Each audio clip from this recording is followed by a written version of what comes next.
আসসালামু আলাইকুম। Technical trading tips BD চ্যানেলের পক্ষ থেকে মার্কেট আপডেটে সকলকে জানাই স্বাগতম। আমরা বিগত 5 দিন পরে আমরা আজকে মার্কেটের অল্প কিছু হলেও পজিটিভ দেখতে পাচ্ছি, সেজন্য শুকরিয়া জ্ঞাপন করি আলহামদুলিল্লাহ। আমি গতদিন একটি বিশেষ কারণে ভিডিও দিতে পারি নাই, তবে তার আগের দিন আমি আমার অ্যানালিসিসে বলেছিলাম যে মার্কেট এবং ফিবো দিয়ে বলেছিলাম যে ফিবোনাচি রিট্রেসমেন্টের একটি সাপোর্টকে অনার করে মার্কেট দাঁড়িয়েছে এবং মুভিং অ্যাভারেজের যে সাপোর্ট হিসাবে আমরা দেখে থাকি, সাপোর্ট রেজিস্ট্যান্স কাজ করে, সেই সাপোর্টের ওপরেই মার্কেট অবস্থান করেছিল, অর্থাৎ এই ক্যান্ডেলটি। তো আমরা আজকে দেখতে পাচ্ছি গতদিনও সেই সাপোর্ট দুইটিকে ভেঙে মার্কেট নিচে নেমে এসেছিল এবং এসে আজকে আরও একটি সাপোর্ট আমরা নির্ধারণ করে রেখেছিলাম, যেটি ফিবো রিট্রেসমেন্টের নির্দেশনা অনুযায়ী। আপনার হয়তো মনে আছে, আমি এই জায়গাটা ডিলিট করে নিয়ে রেখে দিয়েছি 5218 এবং 5198, এই দুটি ফিবো রিট্রেসমেন্ট অনুযায়ী আমি মার্কিং করে রেখেছিলাম। এবং আপনাদের হয়তো মনে আছে যে আমরা বড় আকারে একটি ইম্পর্টেন্ট একটি জোন আমরা বলেছিলাম, সেই জোনের ওপর থেকে মার্কেট আজকে আমরা দেখতে পাচ্ছি যে একটি ছোট্ট বেবি ক্যান্ডেল দিয়ে শেষ করেছে। যাই হোক, আমরা বিস্তারিত সেই বিষয় নিয়ে একটু কথা বলবো। তার আগে আমরা দেখি আজকে মার্কেটের কি নতুন পরিবর্তন ঘটছে। আমরা দিনের শুরুটা খুবই ভালো দেখেছিলাম, কিন্তু দিনের শেষে আমরা সেটি ধরে রাখতে পারি নাই। দিন শেষে আমরা দেখতে পেয়েছি যে 2.55 প্লাস করে 5196-তে মার্কেট দিন শেষ করতে সক্ষম হয়েছে এবং 123টি শেয়ার আমরা পজিটিভ দেখছি এবং 181টি শেয়ার নেগেটিভ, 90টি শেয়ারের কোনো পরিবর্তন হতে আমরা দেখলাম না। দিনের শেষে আমরা টার্নওভার দেখতে পাচ্ছি 318 কোটি হয়েছে। গতদিন টার্নওভার ছিল 338 কোটি। একটি বিষয় আপনারা হয়তো লক্ষ্য করেছেন যে আমাদের মার্কেট এই 25শে ফেব্রুয়ারি 600 প্লাস করার পর থেকে টার্নওভার কমতে শুরু করলো। আজ দিয়ে 6 দিন মার্কেট কন্টিনিউ নিচের দিকে যাচ্ছে, অর্থাৎ টার্নওভার কমতে চলে এসেছে 338 কোটিতে আজকে আমরা দেখতে পাচ্ছি। তবে এই জায়গাটিকে আমাদের উন্নয়ন করতে হবে, আমাদের মার্কেটকে ডেভেলপ করতে হলে আসলে টার্নওভারের বিকল্প কিছু নেই। টার্নওভার যদি না হয়, যতই আপনি দৌড়াদৌড়ি করেন, টার্নওভার না হলে মার্কেটের একটা ভালো অবস্থানে যাওয়ার আমরা স্বপ্ন দেখতে পারি না। যাই হোক, আমরা দিনের শেষে এসে আমরা আরও দেখতে পেলাম যে টপ সেক্টরের ভিতরে আমরা দেখতে পাচ্ছি engineer, insurance, life insurance, Pharma, bank, food, fuel, textile, এই সেক্টরগুলো আমরা পর্যায়ক্রমে দেখতে পাচ্ছি। কিন্তু ওভারঅলি মার্কেটের আজকে আমরা যদি একটু দৃষ্টিপাত করি তাহলে আমরা দেখতে পাচ্ছি যে এখানে মার্কেটের ওভারঅলি প্রত্যেকটি সেক্টর থেকে কম বেশি শেয়ার পজিটিভ হওয়ার চেষ্টা করেছে এবং বেশি সংখ্যক আমরা দেখতে পেয়েছি লো পেড শেয়ারগুলো একটু মুভমেন্টে যাওয়ার চেষ্টা করেছে।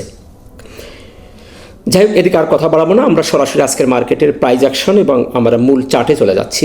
আজকের দিনের শেষে যে ক্যান্ডেলটি আমরা দেখতে পাচ্ছি সেটি আমরা দেখতে পাচ্ছি বুলিশ ইনভার্টেড একটি পিনবার। এটাকে আমরা গ্রাভি স্টোনও বলতে পারি, যেহেতু একটি পিনবার ক্যান্ডেল এবং একটি মূলত বেবি ক্যান্ডেল। আর এই ধরনের ক্যান্ডেল হয় আমরা জেনে থাকি যে মার্কেট অথবা শেয়ার কনফিউশন থাকা। এটি আমরা গ্রাভি স্টোন যদি বলি তাহলে আমরা দেখতে পাই যে পারফেক্ট একটি গ্রাভি স্টোনের স্টাইলই আছে, তার বডিটা একটু বড় হয়ে গেছে। বডিটা গ্রাভি স্টোন কী হয়, বডিটার কোনো প্রকার তার বডির কোনো আকার থাকে না, যেখানে ওপেন সেখানে ক্লোজ হয় এবং তার শ্যাডোটা বড় থাকে। আমরা হালকা একটু বডি দেখতে পাচ্ছি, সেজন্য আমরা এটাকে আমরা বুলিশ ইনভার্টেড একটি পিনবার ক্যান্ডেল বলতে পারি। সো ক্যান্ডেলের অবস্থান যদি দেখি, ক্যান্ডেলটি কনফিউশন, কিন্তু অবস্থান যদি দেখি অবস্থানটাও পজিটিভ।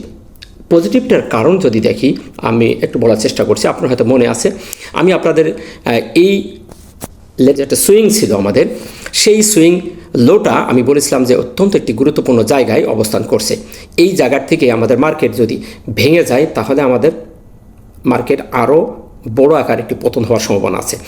আপনাদের দেখিয়েছিলাম আমি এই জায়গাটি আমাদের ইম্পর্টেন্ট একটি ডিমান্ড জোন এবং আমাদের যে নিকটতম যে সুইং লো ছিল সেই জায়গার উপরেই আমাদের আজকের প্রাইস শেষ হয়েছে এবং একটি বুলিশ ইনভার্টেড পিনবার ক্যান্ডেল দিয়ে দিন শেষ করেছে। সো সেদিক থেকে বলবো ক্যান্ডেলটি কনফিউশন হলেও অবস্থানটি আমাদের কাছে পজিটিভ মনে হচ্ছে এবং আমরা এখানে বায়ার এবং সেলারের যদি একটু জাস্টিস করি তাহলে আমরা দেখতে পাই যে এখানে বায়ার সকালে ভালো একটি মুভমেন্ট তারা দেখিয়েছিল, দিন শেষে সেলার স্ট্রং ভূমিকা পালন করার পরও বায়ারের স্ট্রং ভূমিকায় রয়ে গেছে দিন শেষে। আমরা যদি এই ব্যাপারটিকে যদি একটু আওয়ারলি টাইম ফ্রেমে দেখার চেষ্টা করি তাহলে আমরা এখানেও দেখতে পাচ্ছি যে দিনের শেষ আওয়ারে আমাদের ভালো একটি ভলিউম পেয়েছে, পজিটিভ একটি ভলিউম আমরা দেখতে পেয়েছি এবং সেখানেও একটি ইনভার্টেড হ্যামার আমরা সেখানে ক্রিয়েট করতে দেখেছি। আর সাপোর্টের কাছে ইনভার্টেড হ্যামার খুবই কার্যকরী একটি ভূমিকা রাখে আমরা সবাই জানি। তো আমরা 1 আওয়ার টাইম ফ্রেমে যে ক্যান্ডেলটি আমরা দেখতে পাচ্ছি সেটি একটি পারফেক্টলি একটি ইনভার্টেড হ্যামার ক্যান্ডেল ক্রিয়েট করে দিন শেষ করেছে। সো এদিক থেকে আমরা বলতে পারি যে যেহেতু এখানে ভালো একটি ভলিউম পেয়েছে এবং সাপোর্টের কাছে এসে একটি ইনভার্টেড হ্যামার আমরা দেখতে পাচ্ছি, সেদিক থেকে আমরা প্রাইস অ্যাকশনের এই অবস্থানটিকে আমরা পজিটিভ হিসাবে বিবেচনা করতে পারি। আশা করি আপনারা এই বিষয়টি বুঝতে পেরেছেন। নেক্সট যদি আমরা দেখি যে মুভিং অ্যাভারেজের যে জায়গাটি, আমরা এই জায়গাটি সাপোর্ট এবং রেজিস্ট্যান্স আমরা জেনে থাকি, এই ইন্ডিকেটরটি আমাদের এভাবে কাজ করে থাকে। তো আমাদের গতকালের ক্যান্ডেলটি সেই মুভিং অ্যাভারেজকে সাপোর্টকে ভেঙে রেজিস্ট্যান্সটা অনার করে নেগেটিভ হয়েছিল। আমরা এখনও পর্যন্ত শিওর হতে পারবো না মার্কেট আমাদের যতক্ষণ পর্যন্ত এই মুভিং অ্যাভারেজের ওপরে না যাচ্ছে। সুতরাং এটি আমাদের একটি রেজিস্ট্যান্স হিসাবে এখন কাজ করবে। সো আমাদের নেক্সট রেজিস্ট্যান্স 5218-20 এর আশপাশ। নেক্সট আমরা দেখব হিস্টোগ্রামের যে অ্যানালাইসিসটি। এই অ্যানালাইসিসটা আমরা গত 2 দিন আগে আমি আপনাদের বলেছিলাম, হয়তো আপনাদের মনে আছে, এইখানে আমি বলেছিলাম যে হিস্টোগ্রামের বারগুলি পর্যায়ক্রম যেভাবে কালার ধরে রাখছে এবং ছোট থেকে ছোট হচ্ছে, খুব তাড়াতাড়ি আমাদের মার্কেট লাল বার ক্রিয়েট করার সম্ভাবনা আছে। আপনারা দেখেছেন এই টুলসটি খুবই ভালো কাজ করে মার্কেটের জন্য, শেয়ারের জন্য। তো সেই ধারণা অনুযায়ী আমরা দেখতে পাচ্ছি গতদিনও আমাদের মার্কেট একটি লাল বার ক্রিয়েট করেছিল, আজকেও আমরা দেখতে পাচ্ছি একটি লাল বার ক্রিয়েট করছে। মার্কেট আমাদের 2.5 পয়েন্ট পজিটিভ হওয়ার পরও মার্কেটের এই বারটি সবুজ বারে পরিণত হতে পারেনি, এখানে আমাদের কনফিউশন রয়ে গেছে। সেজন্য বলছিলাম আমি যে প্রাইস অ্যাকশন আমাদের পজিটিভ একটি সিগন্যাল দিচ্ছে, 1 আওয়ারে আমাদের একটি ইনভার্টেড হ্যামার দেখিয়েছে, সাপোর্টের কাছে এসে আমরা এ ধরনের সিমটম দেখতে পাচ্ছি। প্রাইস অ্যাকশন আমাদের পজিটিভ একটি সিগন্যাল দিচ্ছে, কিন্তু এই টুলসের ভাষ্য অনুসারে আমরা দেখতে পাচ্ছি যে মার্কেট এখানে বায়ারদের থেকে সেলারের স্ট্রং ভূমিকা পালন করছে এবং এই বারটি লাল বারে অবস্থান করছে। সো এখন আমাদের মার্কেট এই টুলসের ভাষ্য অনুসারে নেগেটিভ হওয়ার সম্ভাবনা এখনও রয়ে গেছে।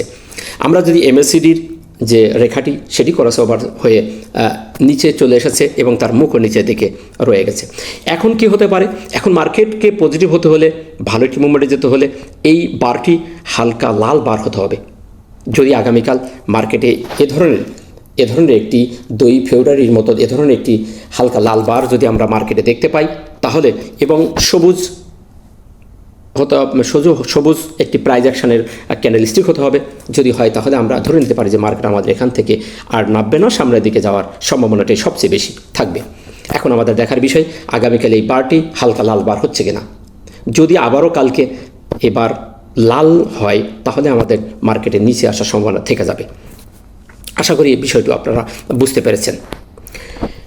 আরএসআইয়ের যে অ্যানালিসিসটি আমি গতদিন বলেছিলাম যে আরএসআই 53 একটি সাপোর্ট লেভেল আছে, সেই জায়গাটি আমরা দেখতে পেয়েছি যে গত দিনের থেকেও আজকে নেমে গেছে, যে আজকে 48.38 অবস্থান করছে।